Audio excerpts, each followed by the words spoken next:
तर आपण कालच्या अध्यायांकडे जाऊ. काल आपण मातृमहिमा श्रवण केला होता की आईचे किती प्रकारचे ऋण आहे, काय काय कशा कशा पद्धतीने आई आपलं संगोपन करत असते.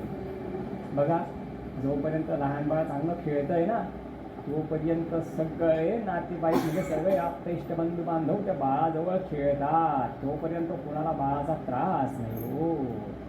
एकदा का बाळ रडायला लागलं की पटापट सगळे तिथून गायब होतात. घरात कुणीच दिसत नाही, कुठे गेले गेली कामांना जिकडे तिकडे मार्गस्थ होऊन जातात. बाळाजवळ कोणी थांबत नाही. किती बाळावरती प्रेम दाखवलं, कड्यावर खांद्यावर घेतलं, अगदी माझा बाबू, माझा सोना, माझा बच्चा, माझी छकुली.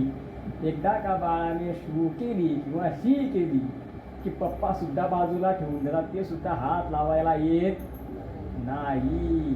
पण आई मात्र बाळाच्या कुठल्याच गोष्टीची किळस करत नाही. बाळ आईच्या अंगावरती शू केली, आईला काहीच वाटत नाही.